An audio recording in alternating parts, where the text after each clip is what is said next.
I've gotten a few very good questions from fans of my work asking, Dan, how do you stay focused? How can you be so focused and so consistent?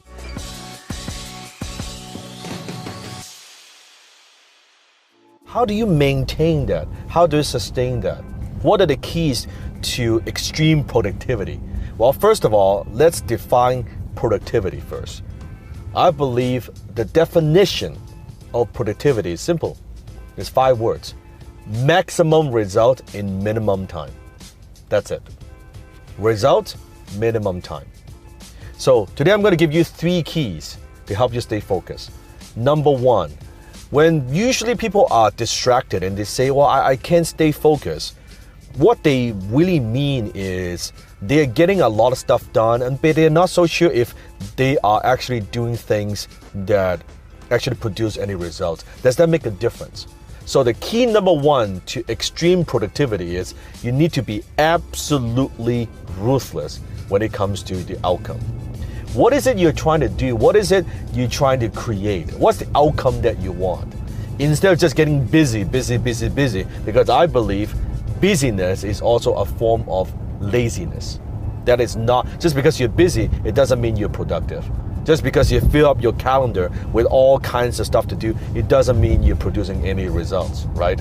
Just because you're splashing in the water, it doesn't mean you're swimming, right? So that's what you want to do. Be absolutely ruthless. Don't just ask, okay, what do I need to do? What do I need to do? How can I do this better? Why am I even doing this at all? Is this important? Can I eliminate this? If I don't do this, would it even make a difference? Would people notice? How would this contribute to my life or to my bottom line as a business? When you are very clear and you are ruthless about the outcome, now guess what? You're more productive.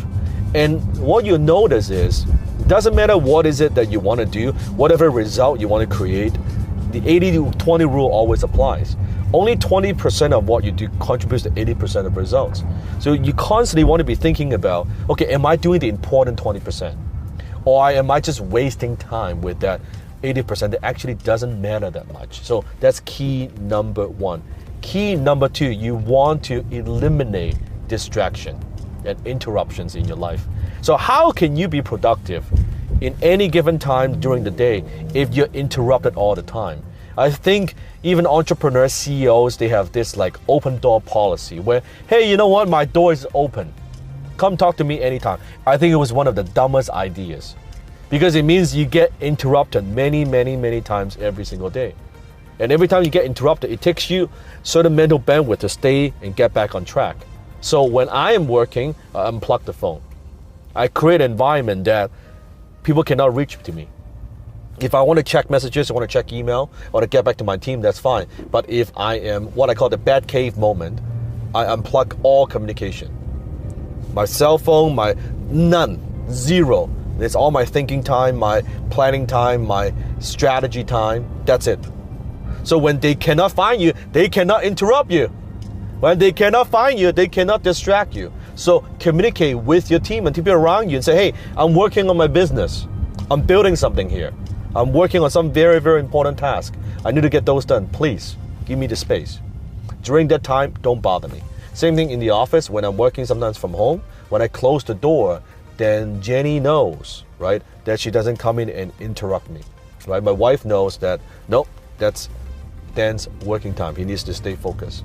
So put yourself in an environment that you cannot be distracted. That's key number 2. Key number 3 is make sure you give yourself a time, a finish time. So whenever you're working on a task, instead of saying, hey, you know what, today I'm gonna work on this particular task and I won't stop until I finish it.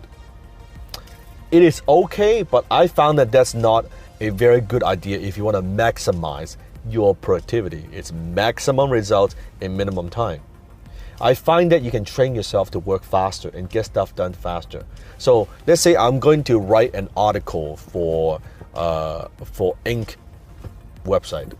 Well, instead of me sitting down and just spending hours and hours and hours on it, I would say, okay, I'm going to write this article. I'm going to block an hour. I'm going to write this article. I'm going to finish in an hour. You're training your brain to to finish things in a certain time, certain frame of time, versus let it go on and on and on and drag on, and then guess what? You don't finish, and then kind of you procrastinate. Okay, fine, I'll finish tomorrow. Then procrastination kicks in, and then you drag on another day, another day, another day, versus, you know what? Today I'm going to get this done. So give it a time frame, give it a deadline, and you could see you could actually get way more done in a day than what most people think. So there you go. That's how you stay focused. Have that clarity, be absolutely ruthless when it comes to the outcome that you want, right? Eliminate interruptions. Don't let people interrupt you. Unplug the phone. Turn on the computer. Turn off the computer. Just work. Whatever it takes, just do that. Number 3, yes, give yourself a time frame when you work and finish. And you try to push. This usually takes you an hour. Next time, can you do it in 55 minutes, 50 minutes, 45 minutes?